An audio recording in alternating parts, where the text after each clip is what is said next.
Hey guys, this is AJKICK101 over here, and I'm here with Ayesha, correct? Yes? Hey, it's so Aisha, but that's Aisha. okay. Oh my god, no, I messed up. Let's do this again.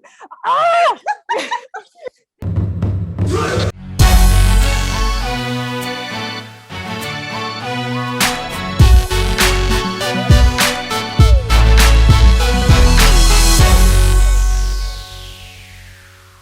Hey guys, so it's AJKICK101, and I'm here with Aisha here. I'm all the way from the UK, right? I am in the right location of the world. Lovely, beautiful, talented, based on the internet of Instagram and doing some awesome action and getting into some martial arts and other stuff too. So we're going to get right into that. So Aisha, quick bio or quick introduction. Okay, my goodness. I'm trying to put this into a small box and it's hard. Been a weapons performer for many, many years. As you can see, there's knives and a big board behind me. So I'm one of those people that throws the knives around my live assistant and she stays alive, thankfully, up until now. She's all good. She's safe.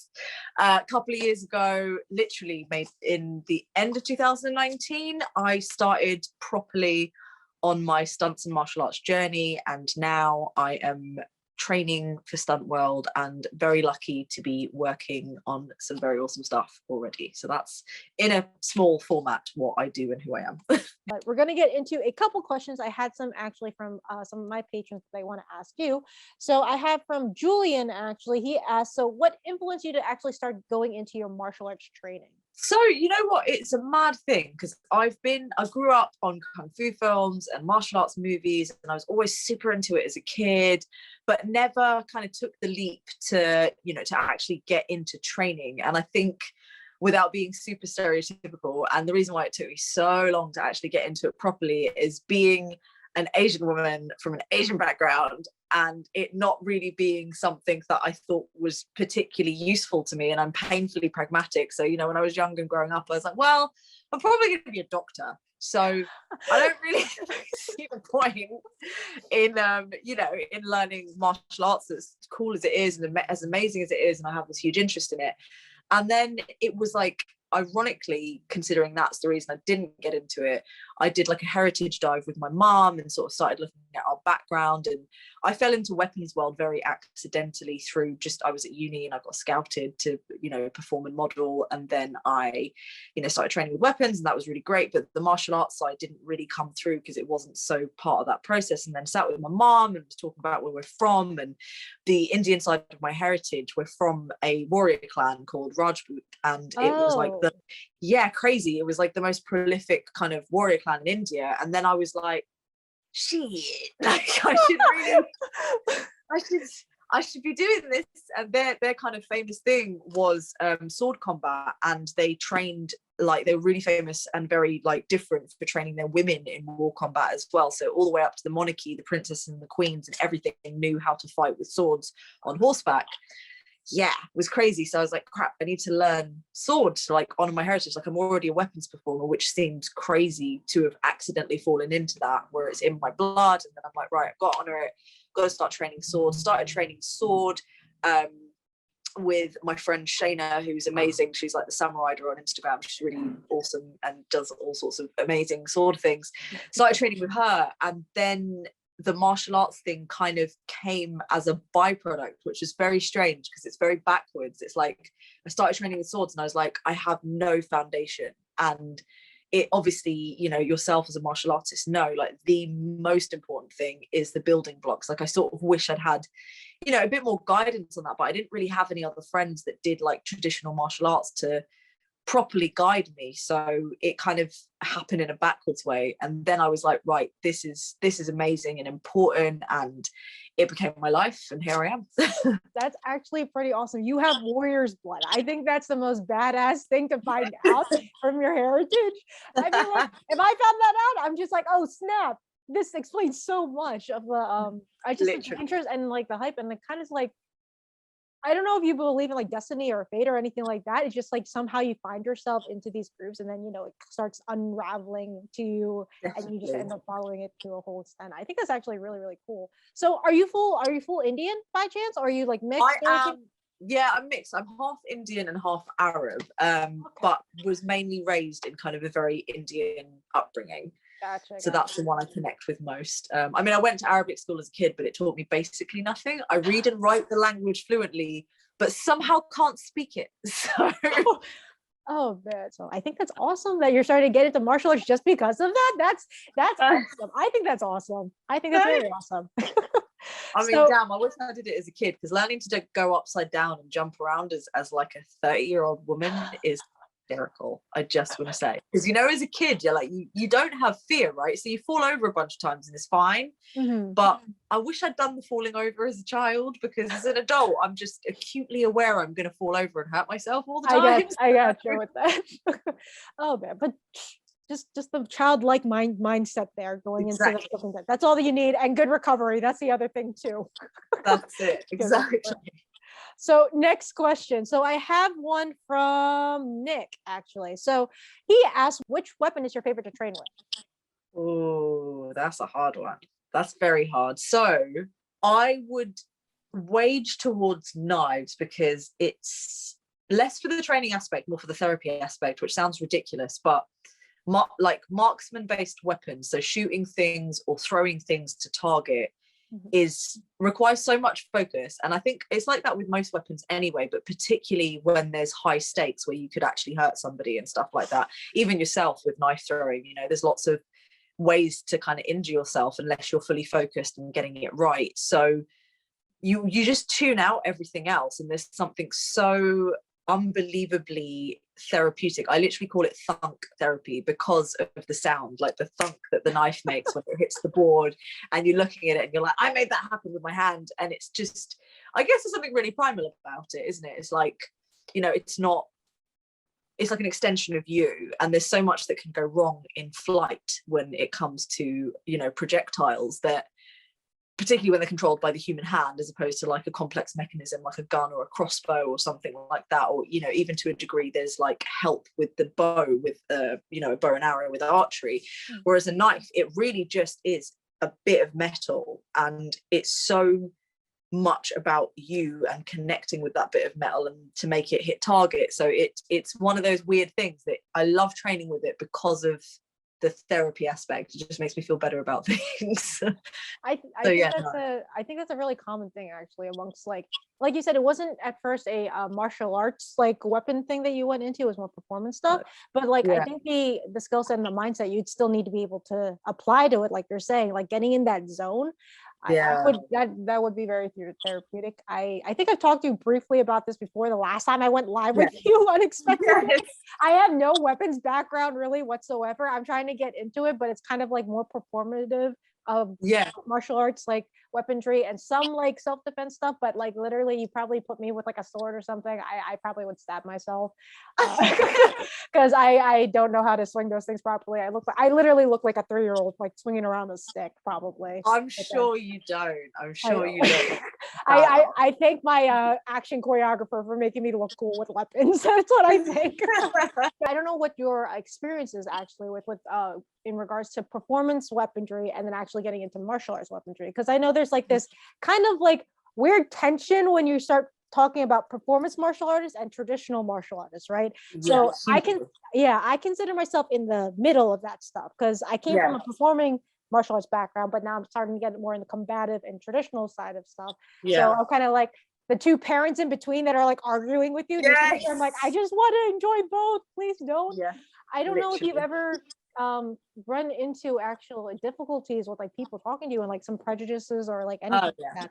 It's always, it's a huge amount of it, because I mean, yes, I come from a performative weapons background, but obviously particularly with sword and stuff like that, and I'm learning a lot of Kali at the moment, which is the Filipino martial arts of amazingness, by the way. Just, it's probably now my favorite type of martial art because of just, oh man, Kali is the truth. It's so cool. I think it's a funny one where both being a woman and coming from a performative background, it's almost like I get bypassed in a lot of conversations. So I remember there was a really kind of quite a good way to illustrate it was this one instance that happened a while ago where I was with one of my boxing coaches from years ago, and we had just done a session where obviously we'd done some boxing, and then I was teaching him a bit of sword, right? So I was teaching him some sword stuff, and there were these traditional martial arts guys that had been teaching across the hall. So they came in and immediately started talking to him about weapons,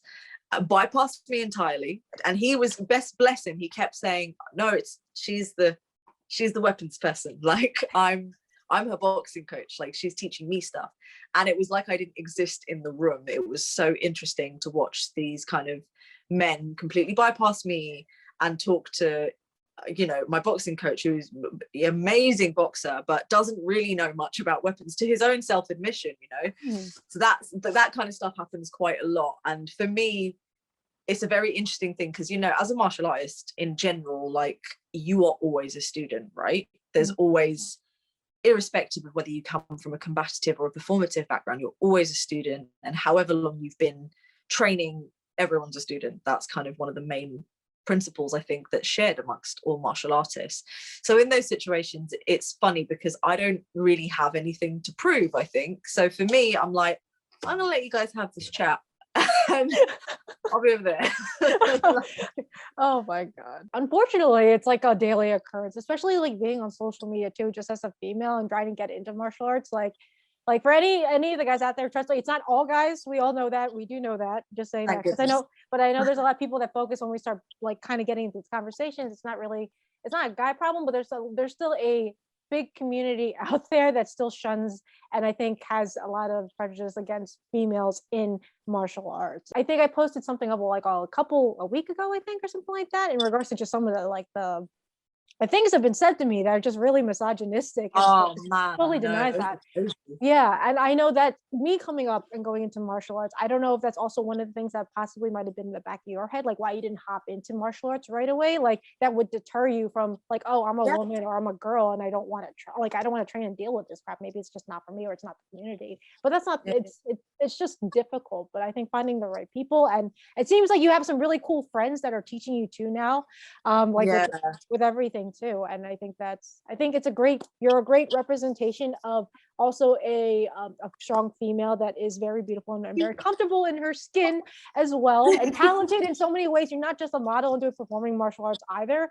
You do photography, which I think is really cool, that you're both a model and a photographer, which check out her stuff with that too. I think that's really awesome, her beautiful work with that. You're another great addition in this world of martial arts and coming into it and like inspiring other women to kind of go into it head first and just really love the process. So I think that's amazing.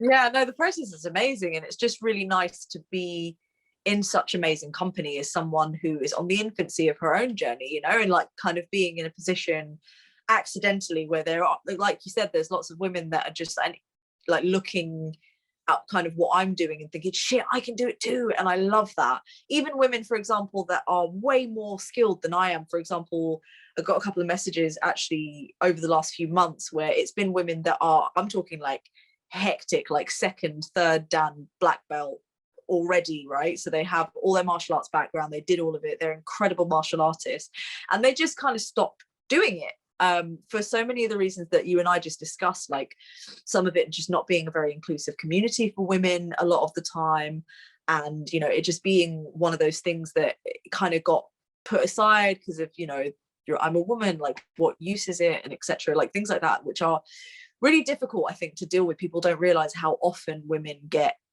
those kind of comments or that kind of environment, and it's been really nice that I've gotten messages from those women being like, you know what, like your personal journey has inspired me to get back into my martial arts. And that's awesome for me as like a baby deer in the background, being like, my little Bambi steps are like inspiring really talented martial artists to get like back into it, because that's, you know, that's what it's all about. It doesn't matter what your kind of level is, it's about continuing and moving forward, and like I said, constantly being that student. It's such an awesome thing that I think unites all martial artist students across the world, which is great. Yes, I agree with you with that too. It's beautiful when everyone can kind of just come together in a common passion, which is just martial arts. And I think that's the beauty of it, when there's no conflict or drama or politics or like who's better or whatever. If it's a genuine community of a passion for martial arts and promoting the positive things I can do for everyone, I think that is a beautiful thing right there. Definitely beautiful. Very good. So also from Nick, he's asking which weapon actually has been the most difficult for you to get a handle on? Ooh, okay, so I feel like whip cracking took me the longest. So I do like marksmanship and like rhythmic bull whip cracking with like two hands and stuff like that. So that actually took me, I feel like, the longest, but I don't know whether that was because it was like the first proper weapon I learned. So, you know, I mean, I'm sure you and a lot of people can relate to this. When you start the process of learning stuff, whether you're a kid or an adult, right, the first kind of hurdle of learning is the most difficult. And then when your body kind of starts acclimatizing to how to, you know, gain and absorb new knowledge, it becomes a little bit easier. So I feel like the first weapon I ever learned properly was bullwhip, and that one I think was the most challenging for me, just because it was the first one and it was the first kind of instance of, okay, how do I control this extremely powerful thing that's now in my hand? Like, what do I do with it? And how do I get it to work? And then it taught me a lot about all other weapons, I think, in terms of you don't make the weapon work, you let the weapon work. Like, the weapon wants to do its job and you've got to kind of be an extension of that, and kind of chilling out with it a lot and learning that, you know, you don't have to be like this big, you know, in fact, a lot of the time power gets in the way of correct weapon handling. So, you know, you'll need to be like, I have this whip and I must be a lumberjack. Like that. Actually, my old trainer used to call me the lumberjack. Yeah, honestly, it's so funny because that was the biggest lesson that I had to learn with weapons in the first place. And my whip trainer literally used to call me the lumberjack because he was like, you're hammering down on it and you're never going to get control of it that way. Do you know what I mean? It's literally like you're trying to kind of beat your chest about it, and there's no need to do that. Like, you'll get just as loud a sound and you'll get a more accurate, like, precision crack if you actually just calm down, make the chamber big, make the release small. Whereas everybody, when they whip crack, I think for the first time, just wants to go I mean, I would right now. I'm not gonna lie. I probably oh man. And it's honestly so funny how much like that taught me about everything. The chamber is the most important thing with basically everything when it comes to power. If you set yourself up with the chamber and that is powerful, the release is, you know, it follows on from that. And I think it's the same thing with knife throwing. It's the same thing with your sword. It's the same thing with Cali, even like with the sticks. Every weapon I've ever learned has really been helped by that initial really difficult set of lessons that I learned from bullwhip. That's a interesting advice and lesson to take back with that. I will definitely apply that for my next weapon training that I get into.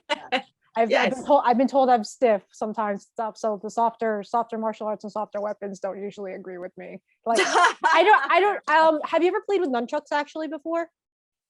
Not really, because I know I would hit myself in the face 28,000 times. My God. Well, I feel like you do a better job than I would, because literally, like, anyone asks, like, oh yeah, I love nunchucks, you know, the Bruce Lee stuff and everything. Yeah. Just with me, it's like somehow throughout the whole training time right there, it's always gonna find itself like in the middle of my forehead. So I'm like cursed with like nunchucks.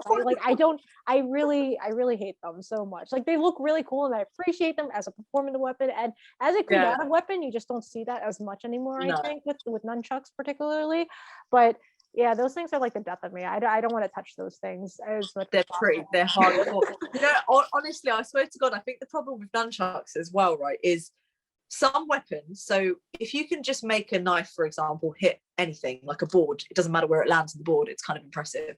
If you can just do some good basic strikes with a sword, impressive. If you can make a whip crack with just once, it's impressive. If you can do a basic Cali sequence, kind of looks impressive. Nunchucks, I swear to God, are like the only weapon that you have to be so expert at for it to look not awkward.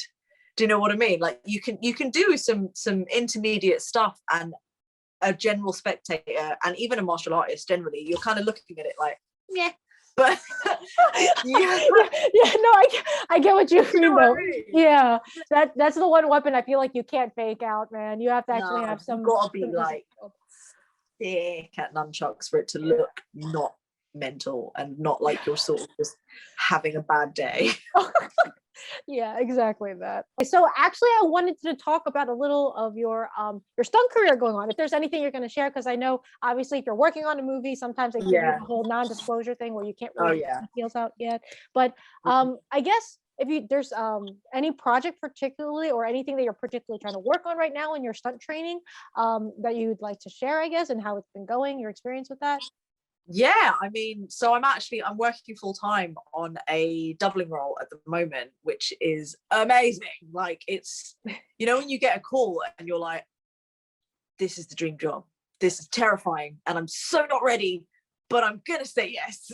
And that was very much the phone call I got in December, and it was the maddest thing because, like I said, like I got my first action acting role at the end of 2019, and that was what got me into stunt world. It was the stunt coordinator on that, Nick Chopping, who is awesome, like massive, like 30-year career. Like he's been, you know, he's stunt coordinated for like some of the Bond films. He's amazing, like legendary guy in the game. And it was him actually that first gave me the, you know, clearance essentially to be like, you should definitely be training, you should be doing this, you'd be great at it. And I was like, really? Like, me? I'm really awkward and terribly coordinated. I think you are mistaken, sir. But you know, he was so supportive and amazing. And then he actually hired me for my first proper stunt job on a movie last year, which again, and I'm riddled in NDAs at the moment, which is really annoying, but it was a Warner Brothers movie, which was really cool to be doubling the lead, and that was insane. And it wasn't any heavy action, but there were a couple of cool gags, and that was really cool. And again, it was Nick Chopping that got me for it. And then you know how stunt world works as a stunt woman yourself. It's like you kind of get your foot in the door, and then sometimes you just, you know, you get some really amazing opportunities. And this one, the one that I'm on, you know, I've been a dayer on a couple of other things, like, you know, in for a day and whatever, and I'm now on kind of my first core team job, which, I mean, you know, it's like gold dust coming across a core team job. Like, you know, there's so many insanely talented people in the game that's never been on, you know, a core team job. So at the moment it's just sort of dealing with a feeling vastly underqualified. Like, you know, deep in my imposter syndrome feels, for good reason. Like, I've been called in on this job because I'm kind of a really good fit for the actor that I'm doubling. And thankfully stunts are trying to really kind of open up the diversity barriers and stuff like that. And there's no South Asian women on the stunt register in the UK. There's no, Really? there's very, at all, not a single one. I never knew that actually. Yeah, it's a lot different. Yeah, it's a lot different than like over here in America than here in the UK, because like the stunt world, I feel like in America is like oversaturated. It's like competition like hell over there to try to get something. Like, I know that. Yeah. Yeah. No, for real. And this is the thing, there's just not enough women of color basically in stunt world here. And, you know, for example, we've been famous for doing stuff that is just not okay. Like, it wasn't even that long ago. I'm talking like 6-7 years ago, when people were still doing paint downs and stuff, which is obviously when they darken the, you know, skin of a lighter actor to a lighter stunt performer to, you know, mimic a person of color. And so I got really lucky with this job, and it's just me trying really hard to cope because it's all action, it's all high level action. And I have, you know, it's like I got really lucky with like I can do really advanced things that are quite impressive, like with weapons, and, you know, I've got quite a good flexibility range and stuff like that. And, you know, my kicks are kind of okay sometimes. and you know, I'm a fairly decent boxer, but when it comes to my really basic things, like I'm talking, I couldn't cartwheel until about a month ago. Like, legitimately could not cartwheel until about a month ago. So like the really basic prerequisite for stunt work was almost non-existent. And I had to, and I'm continuously having to like level up at quadruple the speed that most people would, because I'm on job, right? And it's like everybody else around me, like the other guys I'm working with are unbelievable, like amazing parkour athletes and gymnasts and all these incredible stunt people. So it's baptism of fire. It really is making me like think, fuck, is this what you want to do? Because it's 10-hour rehearsal days, 5 days a week, exhausting. And, you know, filming days, you know what they're like, they can run to way longer sometimes. And it's amazing though. Like I can't wait for it to be out so I can actually talk about it. But it sounds exciting. It sounds really exciting. And wow, so it's like 10-hour training days for you actually throughout the weekdays? yeah. That's like a dream, but I also know how tiring that is too. So I and you know where it's just sort of me, because it's like the boys that are on the job, I'm like the only female stunt performer. Our stunt coordinator is female and she's amazing, but like the other boys are all, you know, they've done all their qualifications, they're all on the stunt register. I'm not on the register yet. Everybody's done all their training, right? So they don't really need to be as kind of physical through the day as I do, whereas me, I'm like full out through the days. Like I'm training and then taking a little break and then training and then taking a little break and then like training and then taking a little break, and it's it's a lot. It's crazy, but it's, you know, like I said, exactly like you said, it's kind of the dream. It's like I get paid to train all day, which is amazing. So yeah, super grateful. That's literally the dream of like a majority of like anyone that wants to get into martial arts and stunt acting or anything like that. Like training, getting paid to train all day, and then getting paid for the actual movie job. That's like right there. And I think, hey, I don't think you should feel bad the fact that you weren't at that whatever level that you're comparing yourself to with other stunt performers. I think the fact that you have a good work ethic, and obviously I think you have a fantastic personality too here, like it's awesome to talk to. Like I feel like I'm talking to like an old friend or something like that. It's really easy to talk to you and stuff like that, and you're very, very friendly too.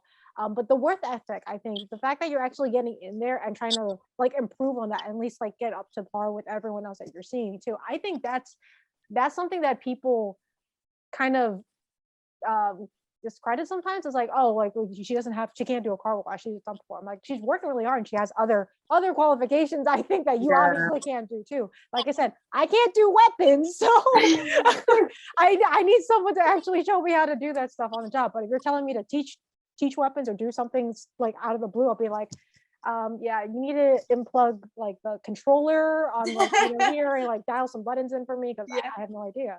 So yeah, I think you're perfectly qualified in like with the specializations that you have already. I think that too. And like I said, the fact that you're getting there and you're training actively, you're not just doing it for well, my pet peeve on other standpoints on some stuff, it's just like women that get into martial arts but they don't really do the martial arts training. You know what I mean? So like there's a lot of that, and I know that's a really big pet peeve on my end with it. It's just like, and there's guys that do that too. It's not just women that actually. I see it more predominantly with women, unfortunately. It's tough, isn't it? Because you sort of, we're already in such a tough spot. You can't coast on the fact that you're, and I don't mean this in a mean way, but like stop coasting on the fact that you're a pretty girl. Like you can't just be a pretty girl, put on a pair of gloves, hold a weapon, do a couple strikes and be like, I'm a martial artist. You know what I mean? Like there's a level of transparency that you have to have. I think this is kind of one of the things that I'm really conscious of constantly to put across as much as I can. Like I don't ever want to come across like, you know, I'm this amazing martial artist that does all these amazing things. It's just like, I'm a student. I always call myself Bambi of stunts, because I literally am a baby deer trying to find her feet and just, you know, authentically trying to share my journey as much as I can, for no other reason than to, like, you know, hopefully just inspire people that you can do it, but also be honest and be like, you know what, it's not easy. And there are so many amazingly talented martial artists and they work so hard, and you cannot fake it. You just can't.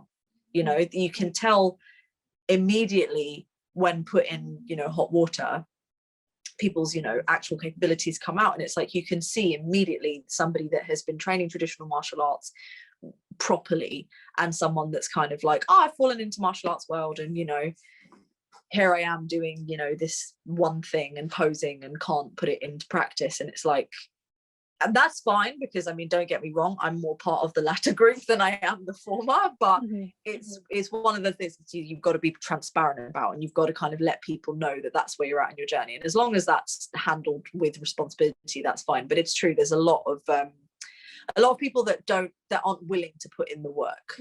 It's unfortunate sometimes, but I think people like you, honestly, on Instagram, they're getting right into it, and just with like, even with your whole background, I think you carry yourself very, very well on social media with that. And I think that's that's really why I'm like a big fan, honestly, of you. Honestly, with that, because I think it's a healthy balance. I think, like, I know I'm on the other side where every girl likes to feel nice. I think every human being likes to feel nice and feel sexy and stuff like that. So Yeah. I think there's nothing wrong with that. I don't think there's anything wrong with that.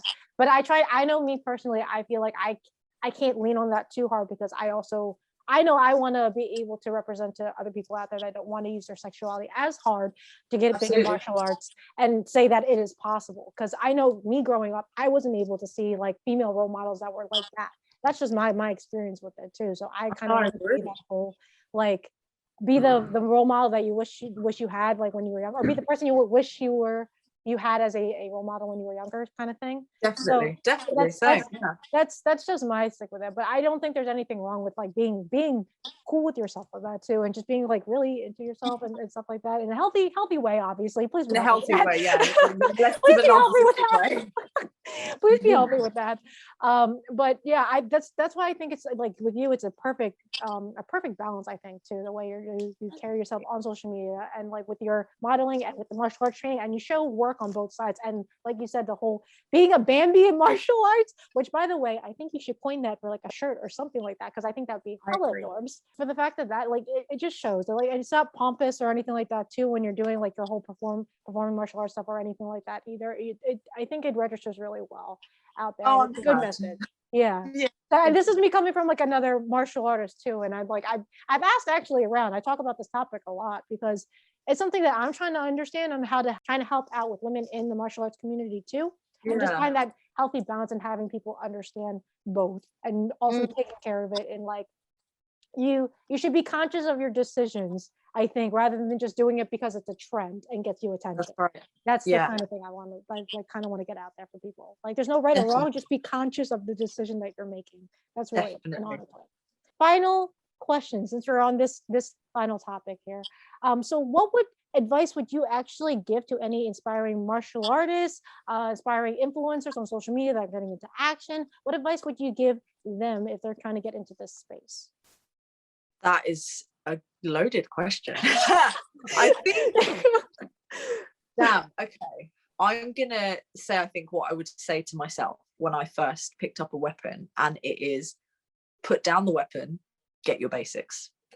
The most important thing 100% more than anything else is get your movement foundations and do your research. So before you pick a martial art, exactly like you actually were saying about conscious decisions, right?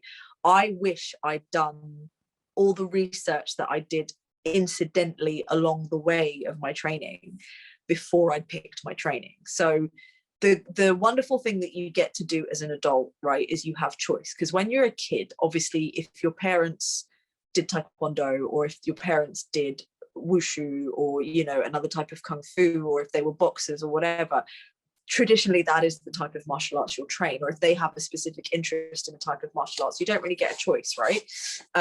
Or if they didn't, like myself, then you don't get a choice, you just don't do it.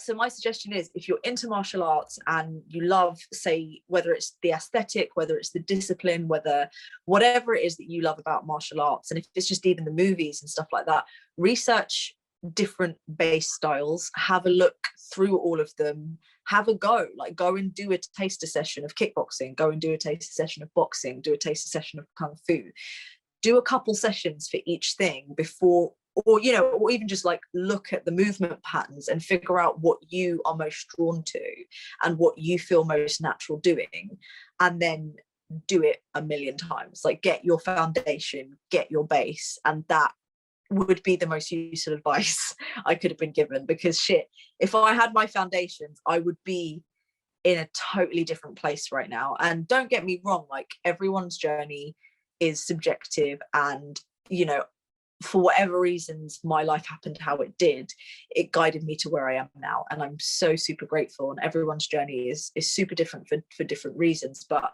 if I could do it all again, not that I would, but if I could, I would pick something and get super strong base foundation movement, and just get an understanding of how my body moves in a martial arts context, and then move forward with it. Because then you can build on styles, because once you've got the foundation of one proper martial art and really like learn, because they all stem from very similar principles. It's really the discipline and the mental things that martial arts teaches you are almost more important than the physical in a lot of ways. So once you get the martial arts mindset and the base of movement, I think that's when you can really flourish as a student of martial arts, because then you can, you know, learn other styles and pick up weapons and pick up, you know, other cool things, but they all come from the same place. It's the same thing as the chamber, right? Like anything that you do, you have to chamber really strong first. You have to get that one basic thing, the recoil, like to recoil and have your power and draw that from the ground and actually be ready to launch. And if you don't have that, you're fucked. You're going to fall over and you're not going to do very well. So that's pretty much the name of the game. And I think that is excellent advice. The advice you give actually is what a lot of seasoned martial artists and veteran martial artists give too.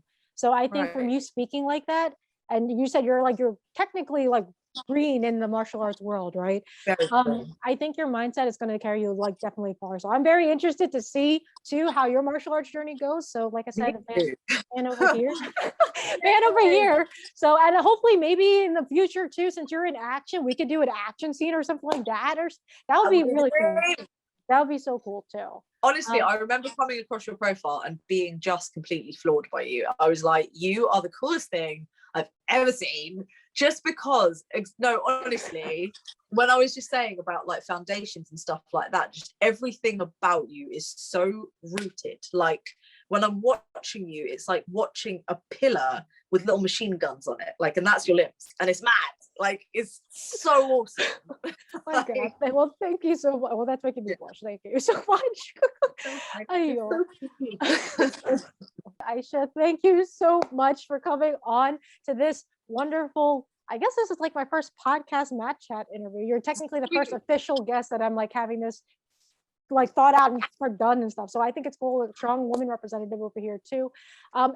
Plugging in, any last plugs you want to give out to the folks out there? I know you have a really great big following, but you never know, you know, internet's pretty big. This might, I don't know if it'll fall into someone, but if anyone would like to support Aisha, please drop your shameless plugs and stuff. Shameless plug. You know what? There's not many of them. Like, I mean, my Instagram is probably going to be here somewhere on the thing, and that's awesome if you want to follow my journey. But damn, I think the biggest thing that I'd want for anyone is to watch something like this and, you know, look at, say, people like me or the amazing Angela here and think, I could do this myself. I could start getting into martial arts. And I just hope that's the plug I want, right? Like, I want more women to get up and be like, shit, yeah, I can get really badass and disciplined and awesome and be the best self I could be. So I hope that happens for anyone watching. You know, go away and be awesome. Hey. Thanks, guys. So thank Aisha, and we're going to be signing off. So until next time, remember, keep on kicking. Bye, guys. Bye. If you found the one, you should never give her up. I think it's the way life changes when in love, yeah. I surround my soul with the positivity. That's why I don't worry about the things that I don't see, yeah. These days I don't worry about much. I think we should have some more fun.